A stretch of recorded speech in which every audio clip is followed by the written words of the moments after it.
गाजीपुर की माटी किसान मैंने बताया कि जहां आप बैठे हैं गौर करेंगे साथियों, हम कहीं और नहीं जा करके यहीं से शुरू करते हैं। एक लाइन संकेत और रजा कैसा संकेत है।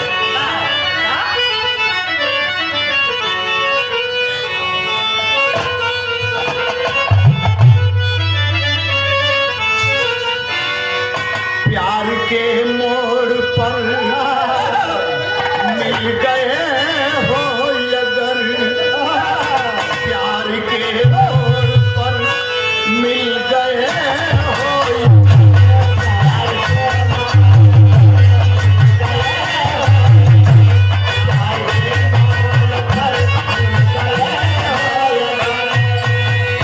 फिर से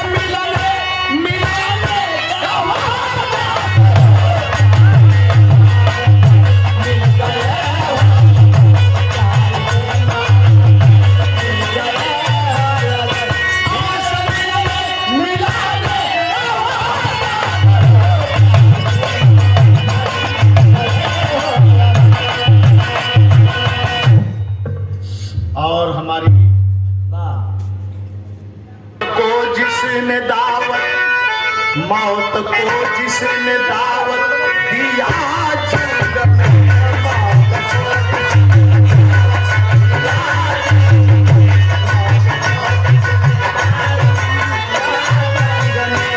ऐसे पीरों को सब सब नमन है।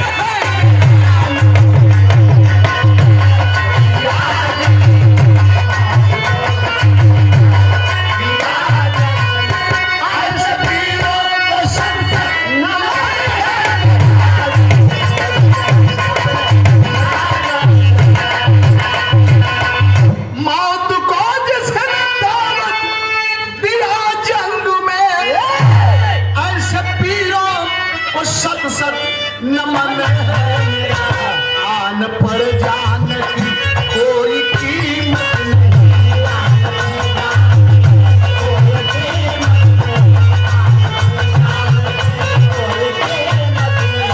उनके चरणों में श्रद्धा सुमन है।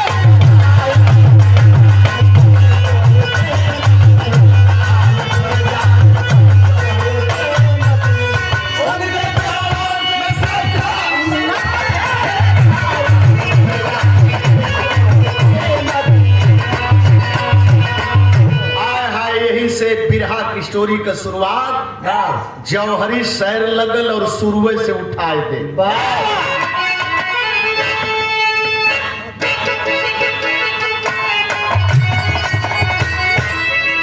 जरा सुन लो दुनिया वालों, धरती है बलिदानी, इस मातृभूमि के ऊपर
मांझा खान साहब, मौलवी साहब मांझा, यह चैनल में हो तो कि नंदलाल के पैटिया वाला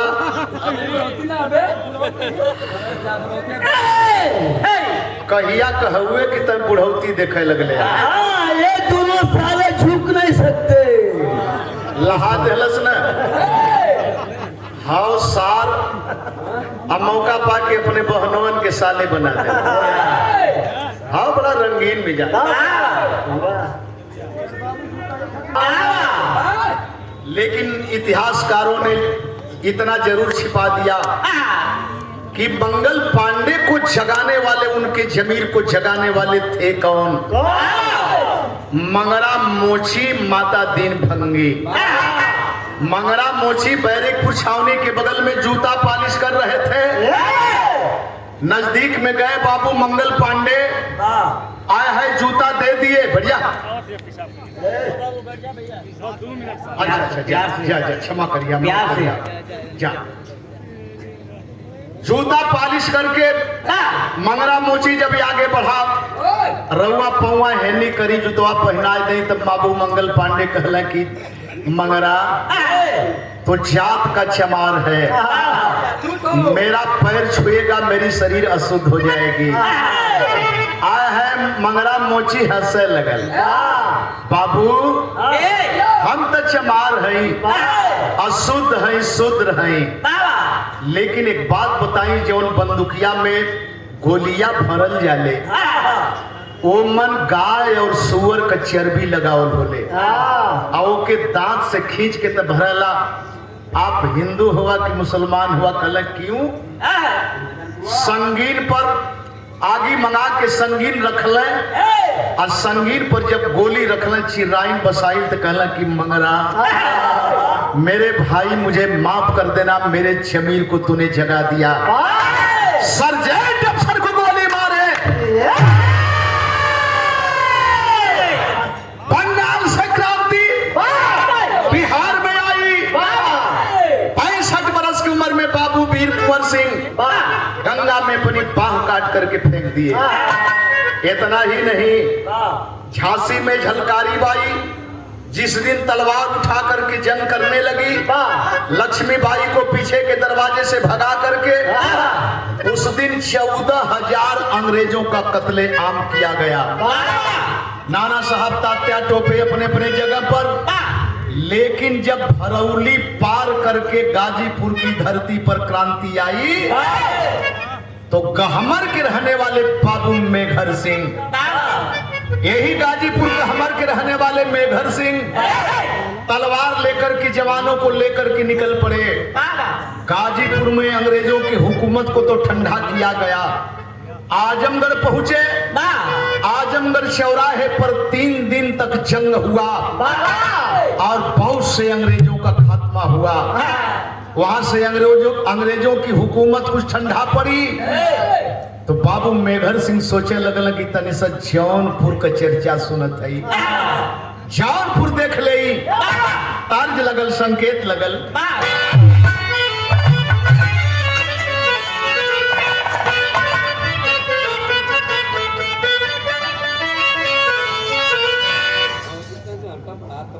बिरहा के कलाकार जौनपुर में पघेला पीड़ा आई गई,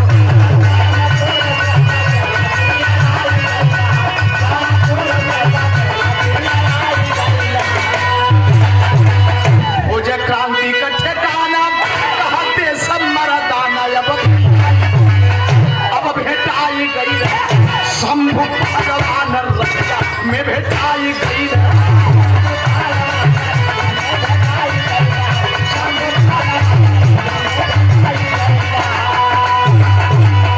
जौनपुर की धरती पर गाजीपुर के बाबू मेघर सिंह जब पहुंचते हैं, तो गुप्तचर के रूप में पता लगाना था, देश के जवानों का पता लगाना था, अधिकारियों का पता लगाना था। तब तक देखत हो एक नौजवान शंभू यादव आया है, कौने रूप में जात हुए, हथवा में लाठी और कांध पर नंगोटा। मेघर सिंह पूछे कहवा जात बड़ा बेटा, जोर कर जाई तब ये खड़ा देखावा। अब बताई गई, अब बताई गई, सेनापुर में हरप्पा से मिलाई गई।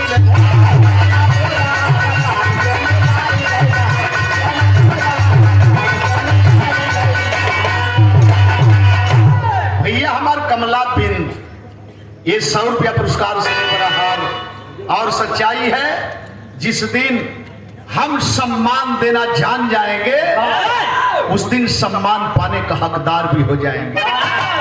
चुनाव हारल जीतल देवेंद्र भाई अपने जगह पर है, हारना जितना अपने जगह पर है। मैंने निर्दल चुनाव जीत करके समर्थन किया, पार्टी से चुनाव जीत करके समर्थन किया, अब फिर भी हमारी मतीनी आदमी पे अंगुली उठ गई कि चालाक अगर ये हो जाए तो हाथे ना लगे। बड़ी तकलीफ है, बड़ा कष्ट भयल। आज मनिहारी की दशा डवाडोल है। ये 100 रुपया पुरस्कार, बहुत बहुत धन्यवाद। लेकिन बात वही का सेनापुर में कहला कि बाबूजी आप कहां से आल हुआ? कहला हम गाजीपुर की धरती से आल है। कहला तो हम क्रांतिकारी हई कि कहा आवा तनिसा अखाड़वा पर हम जोर करे जाते। जब अखाड़े पर लिया के गईले तो सेनापुर के बाबू हरपाल सिंह जो क्रांतिकारियों को हथियार और खर्चा मुहैया करा रहे थे, अखाड़े के बगल में बैठे हैं, तमाम जवान बैठे हैं। और जब वहां का दृश्य देखल तो संकेत लगल क्या बात है।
पहुंचे तो देखे जवानों को, बाबू मेघर सिंह को पता चल गया कि ये तो अखाड़ा एक बहाना है, ये सारे जवान क्रांतिकारी है।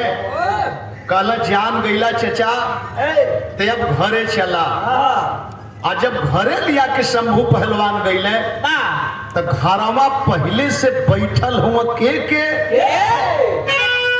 अरे पहले से पहलवान बैठे दुआरी, मुस्तफा के रमा शंकर तिवारी, मुस्तफा मियाँ बाके चमार, रमा शंकर तिवारी। और मैं उस बाके चमार की बात बताने जा रहा हूँ। इतिहास के पन्ना में 2 ही जवान ऐसे हुए, एक बीरा पासी, एक बाके चमार।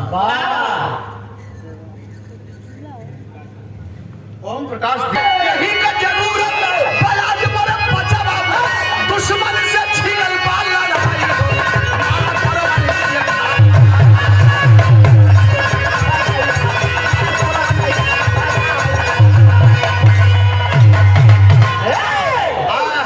क्रांतिकारियों के विषय में अगर जानना चाहेंगे तो हर क्रांतिकारी की सोच एक है। जैसे हमारे फौजियों की सोच एक है, वैसे क्रांतिकारियों की सोच एक है। वो किसी धर्म जात बिरादरी को नहीं मानते। बाबू मेघर सिंह कहले हमहन के आज जात पात का जरूरत ना है, बाके चमार के देख के कहले बाके बेटा अरे तोहार चर्चा तो पूरे भारत के पटल पर छौले है, चर्चा भारत के पटल पर छौले है। इतना ना बेटा, इतने ना एक जरूरत है, अब ही बतियावत हुए घुघुरी चाय नाश्ता होता और तबले तक गजब हो गए, गजब हो गए। शारदा सिन्हा का लाइन लग गई।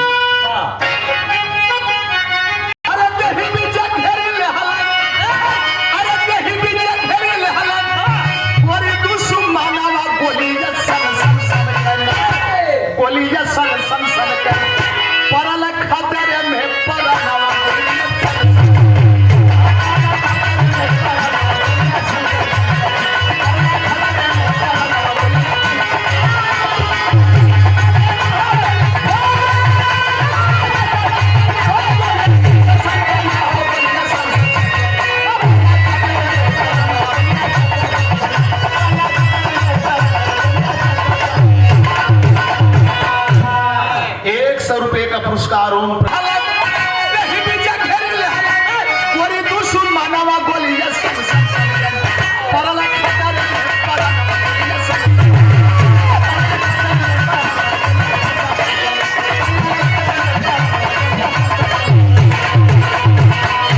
एकाएक पता नहीं कहां से अंग्रेजों को पता चल गया शंभू के घर पर क्रांतिकारी बैठे हैं। चारों तरफ से घेराबंदी हो गई और जब हवाई फायरिंग शुरू हो गई तब तक घबराहट मच गई। लेकिन ताकत हम लोग ताकत उनका है शंभू पाके से सुना पाके पहलवान हो। अरे भागी जाइबा भैया अब बची ना हमारो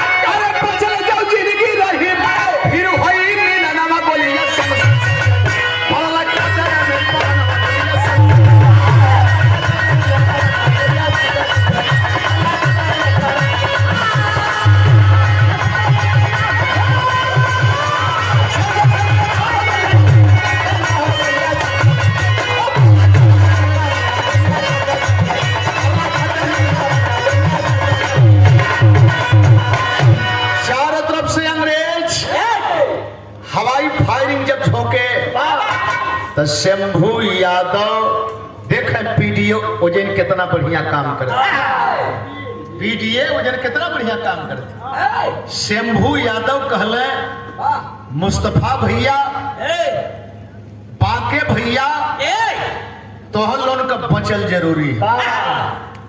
हम अंग्रेजन के रोकत है हमके कुर्बानी देवेदा। आज हमार कुर्बानी भारत माई मांगत है लेकिन तो हम लोग बचा बाके भैया तुहार बचल बड़ी जरूरी है। अंग्रेजन के दहशत है तुम्हारे नाम पर आए है जे इस बात को जब सुने बाके चमार तो कहलन कि अरे बिरहा में कवि जी भाव दिलन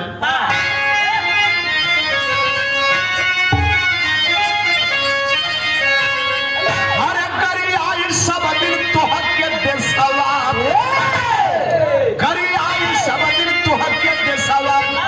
पैसा लाख रही पर काम न के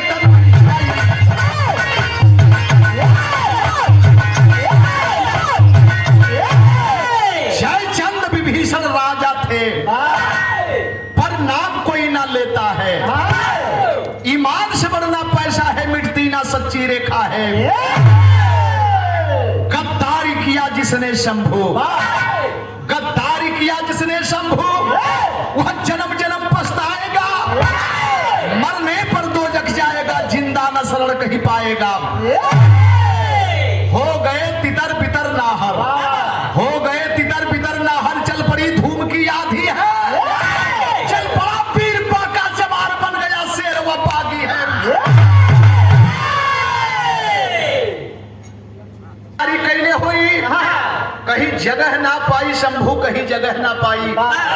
कल भैया कुल बात बात कह पहले अपन जान बचावा। अगर तू बचल रहबा हम मर भी जाई तब कोनो दिक्कत ना है।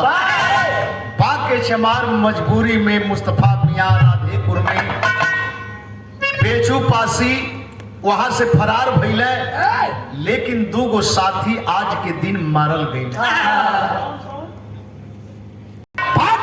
बर्दाश्त ना कैले एगो तर्ज लगा ले बहादुर क्या बात है अदकरिया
इतिहास के पन्ने में उस दिन अंग्रेजों ने लाचार होकर के 50,000 का इनाम रख दिया। बड़ा जल्दी से 50,000। आज के जमाने में वो 50,000 30 करोड़ के बराबर, 30 करोड़ के बराबर। जौने समय 1 आना 2 आना में गाय और भैंस मिलत रहे। 1 आना में 5 लीटर दूध दे वाली भैंस, 1 आना में 8 लीटर 10 लीटर दूध दे वाली गाय मिलत रहे। उस समय का हालात बताओ थे। इतना मजबूर हो गए अंग्रेज, जहां भी पाके चमार को घेरते थे। मैंने बताया ना कि 2 ही जवान, वो भी दलित समाज के 2 ही जवान। एक बीरा पासी पर पहले 50,000 का इनाम, बीरा पासी बरेली का, और दूसर का बाके चमार जौनपुर का, कुंवरपुर के रहने वाले 50,000 का इनाम। और दोनों बहुजन नायक दलित समाज के बहादुर थे। लेकिन क्या वो अपने समाज के लिए ही लड़े और समाज के लिए नहीं लड़े? आय इतना दहशत मचा दिले, इतना दहशत मचा दिले कि अंग्रेज घेर ले, और घेरले के बाद दुआरी के तरफ जितना रहे, जब जाने की बाकी अब निकलत हुए, अपन बंदूकिया फेंक के गिर जाए। इतना दहशत रहे कि बाके जब निकली है तो 2-1 ठे के मार के निकली है। लेकिन धोखा हो गई लोग। बाके चमार का चर्चा जब देश के पटल पर इतिहास पर आयल, तो वो जैन धोखा हो गई। जौनपुर में कैसन धोखा हो गई।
रामाशंकर तिवारी। अब पोल खुल गल, अब सब साबित हो गयल कि शंभू के घरे सूचना देवला रामाशंकर। 18 जवान पकड़ लिए गए।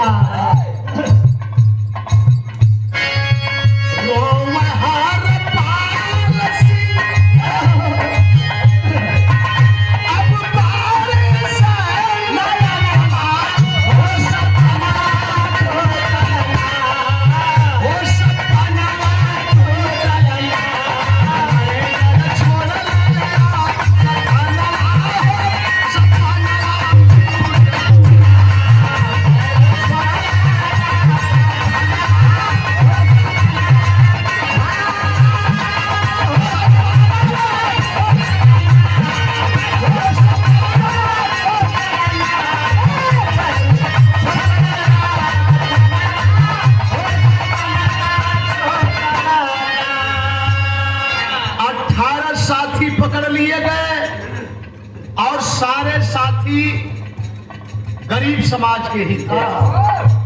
आज जब 18 साथी पकड़ लिए गए, कोई राजभर है, कोई बिंद है, कोई चौहान है, कोई पाल है, कोई पासी है, कोई दुसाद है, आया है, कोई यादव है।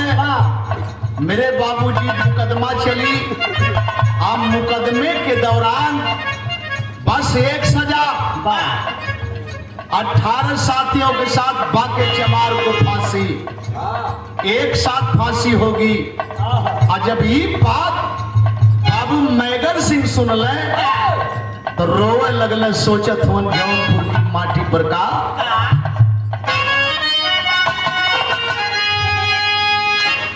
धोखवा के मारे कैला तनिक ना विचार है कैला, अरे देहला डुबा मीत अपना ही मना, अनमोल नाता होला दोस्तिया के दुनिया में, बगिया लगवला कुल अपने खाना बना। गहमर के रहने वाले बाबू मैगर सिंह रो रहे हैं और एक बात अपने आप में यह कचोटत हुआ कहत हुए, गईले सुदामा एक दिन कृष्ण की भवनवासी, आंसुआ से पौआ पखरला मितना,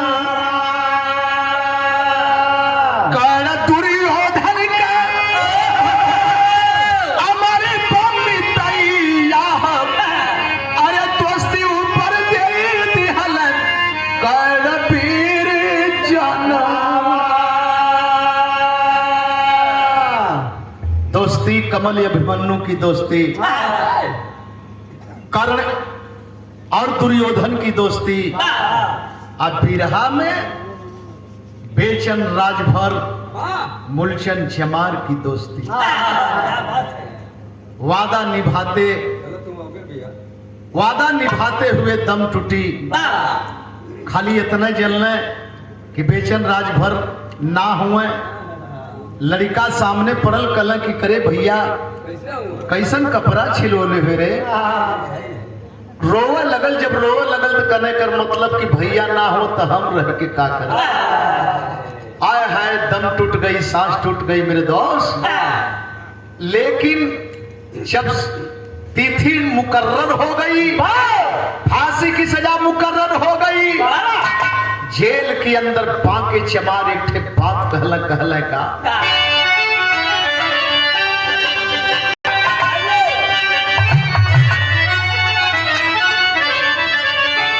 अरे कैसे रहबम कैसे सहबम मारी जन्म में हो नवार रही के दुनिया में ना, कैसे सहबम मारी जन्म में हो नवार रही के दुनिया में, याद करी ना हिंदुस्तान रही के।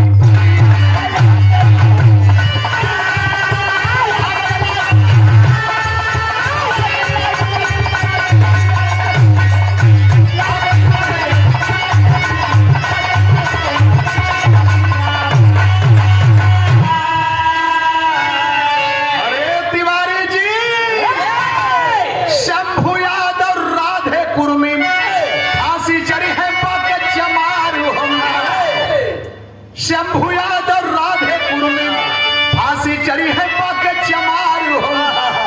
अरे जब की झूलब जहिया झूलब फांसी का झूलन अमर रही के दुनिया में, जहिया झूलब फांसी का झूलन अमर रही के दुनिया में, अब कैसे करब रही के दुनिया में।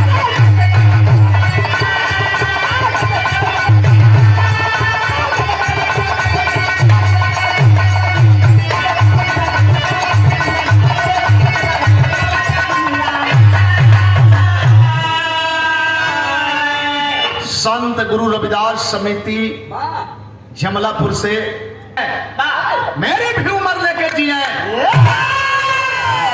गिरमल शंकर जी, यहाँ कौन अमर होके आया है? एक बात कहला जेलवे में कहत हुआ का,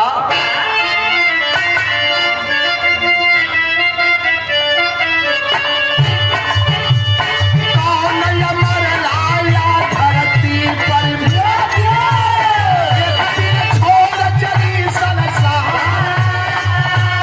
कर्म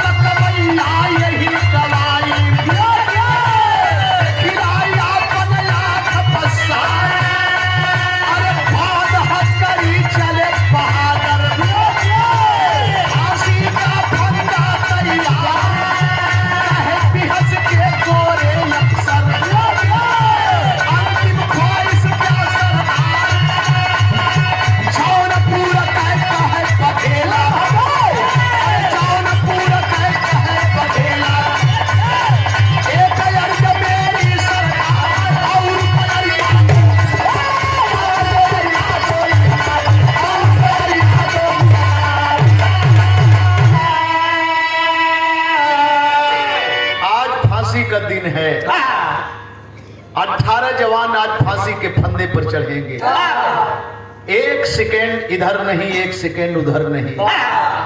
तिथि जो मुकर्रर होती है उसी समय को फांसी दी जाती है। गौर करेंगे, कहले आपको जीने की तमन्ना है तो आप जियो, लेकिन हमें जीने की तमन्ना नहीं है। कौन अमर होकर के आया है? अंग्रेज अफसर जब हथकड़ी बांध करके लेके जाने लगे फांसी की तरफ, जहां फांसी का फंदा तैयार किया गया है 18, 1 2 नहीं 18। आए है बाहरी घटना, आए है बीच रास्ते में अंग्रेज अफसर पूछते हैं, बांके बहादुर तेरी अंतिम ख्वाहिश क्या है, बता दे हम पूरी करेंगे। जौनपुर का बघेला हंस करके बोला, अंतिम ख्वाहिश हमारी पूरी करेगा। अंतिम ख्वाहिश, हाँ, आजादी छोड़ करके, मौत छोड़ करके। कहे अरे मौत भीख नहीं मांगूंगा और आजादी भी भीख नहीं मांगूंगा, तुमसे जबरी छीनूंगा। अरे एक बांके मरेगा, हजारों हजारों बांके चमार तैयार होंगे। इतना ना कहलन कि अंतिम ख्वाहिश अगर पूरी करना चाहते हो तो एक काम कर देना। कहले का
दीपक बुझेगा आज जौनपुर में।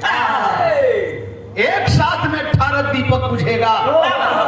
18 घर के माई के लाल फांसी के फंदे पर झूलेंगे। तो मेरी अंतिम ख्वाहिश है कि रमाशंकर तिवारी हमारे टीम के सदस्य थे, एक बार उनको बुला दिया जाए। हमारी जब फांसी होगी तो अपने नजर से मेरी फांसी को देखेंगे, कैसे मेरी शरीर झूलती है फांसी के फंदे पर। फांसी का फंदा हमें अपने से पहिया पैर,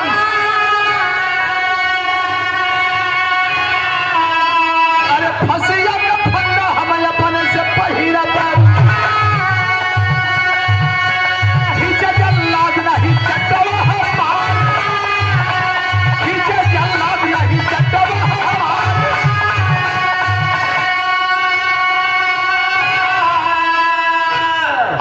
मेरी तमन्ना है कि फांसी का फंदा तुम और तुम्हारा जल्लाद हमारे गले में नहीं डालेगा। फांसी का फंदा हम स्वयं अपने हाथ से पहनेंगे और मेरे पैर के नीचे जो चट्टा लगाया जाएगा उस चट्टे को तुम नहीं हटाओगे, तुम्हारा जल्लाद नहीं हटाएगा, रमाशंकर तिवारी हटाएंगे। ये 200 रुपया पुरस्कार। लेकिन हुआ क्या? यही पर अरे पहुंचल खबर पर तिवारी नहीं आई।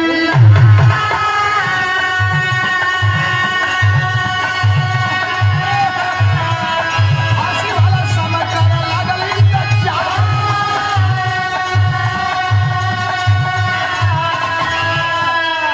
फांसी की समय बिल्कुल करीब में आ गई तो ये बताया गया बांके चमार से, बाके रमाशंकर तो नहीं आए, नहीं आएंगे। और कोई ख्वाहिश हो तो बताओ, हम लोग पूरी करना चाहते हैं, तेरे बहादुरी को सलाम करते हैं। रमाशंकर नहीं आएंगे, नहीं आएंगे।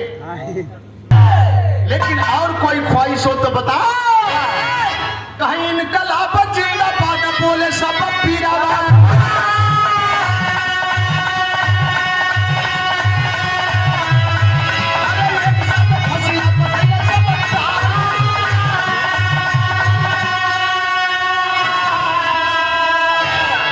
कहला कि तब बस एक ख्वाहिश हो, इनकलाब जिंदाबाद। और जब इनकलाब जिंदाबाद का नाम लेहला तब तक फांसी का फंदा एक साथ 18 जवान का खींच दिया गया। लेकिन ये खबर जब बाबू मेघर सिंह के चलल कि बाके के फांसी हो गई, आय हाय अबहिना अबहिना अरे पवल खबर मेघर सिंह रोवल लगल।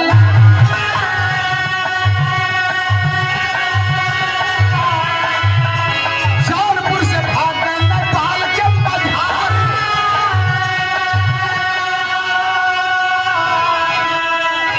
मेघर सिंह गाजीपुर गहमर के रहने वाले जौनपुर को छोड़ दिए कि वाह, जहां इतनी बड़ी गद्दारी है वहां की क्रांति कैसे पनपेगी। वहीं से भाग करके गाजीपुर नहीं आए, न तो आजमगढ़ गए, सीधे नेपाल में गए 57 में। अरे 3 वर्ष दिनवा बिताए घूम घूम।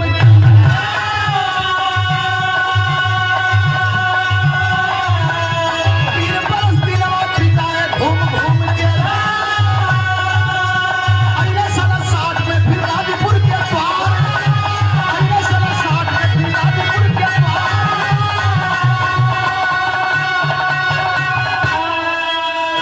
57 में जौनपुर छोड़े, 58, 59, 60 3 बरस नेपाल में बिताए। और 60 में गाजीपुर आए। आए हाय हाय हाय, यहाँ भी किसी ने मुखबिरी कर दिया कि घेरी के पकड़ लिया गोरावा मुदई।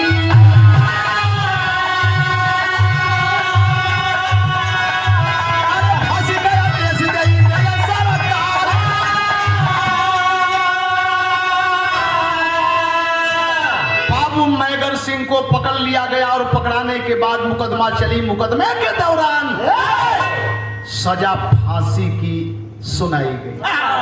फांसी कहाँ भइल? फांसी कहाँ भइल? देवेंद्र भाई, पांचू भाई, फांसी कहाँ भइल? अरे गाजीपुर, गाजीपुर जेल के जबर पिपरा का पेड़ावा। अरे गाजीपुर जेल के जबर पिपरा का पेड़ावा, रस्सी में झुलाए धरम पिपरा के काट।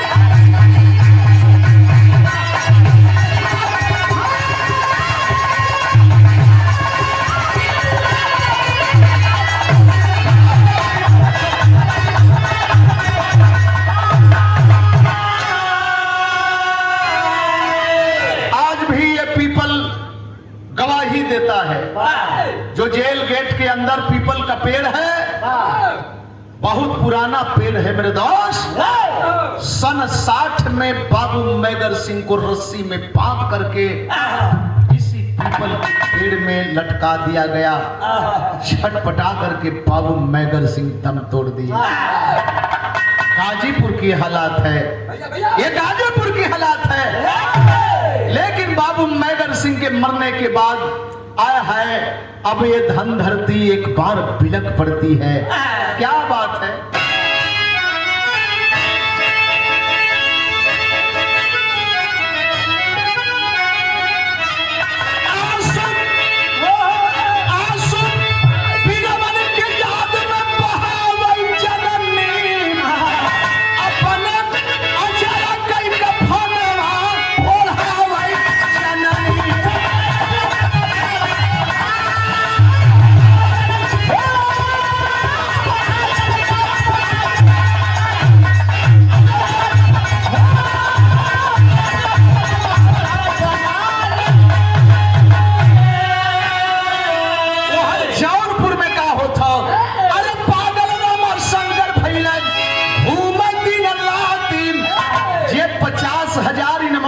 रहल पागल रमा शंकर भैया घूमे दिन राती अकेले पिकाई द्वारे के घोड़ा हाथ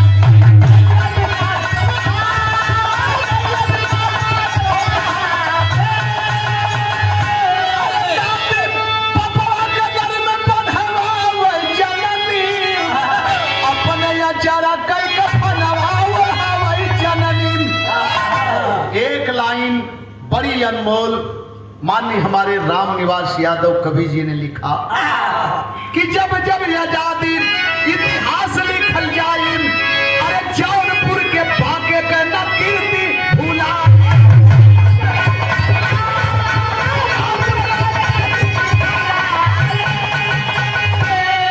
अरे बागी बीरबल के छाती से लगावे जननी अपने जरा कई कफनवा ओढ़ावे जननी।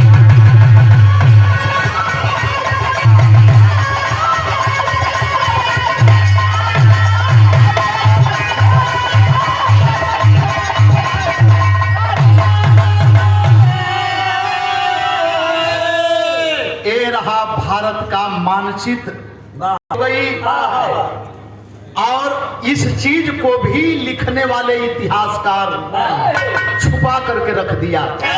ऐसे छुपाया हमको पढ़ाया जाता है बुंदेले हर बोलों के मुंह हमने सुनी कहानी थी खूब लड़ी मर्दानी वो तो झांसी वाली रानी थी। और इतिहास उठा के गोरछा का इतिहास पढ़ा जा गोरछा का इतिहास उठा के पढ़ा जा तो पता चलेगा कि झांसी की रानी लड़ाई लड़ी ही नहीं दफन करके रख दिया गया। लेकिन कब तक दफन करोगे कब तक दफन करोगे अरे शहीद मरते नहीं दफनाए जाते हैं कब्र खोद के देखो तो जिंदा पाए जाते हैं। गुरु बिहारी गुरु गणेश खत्म हुआ दस्तान कवि केशव बच्चन से प्रेम हुआ महानव हमारी सारा के सारा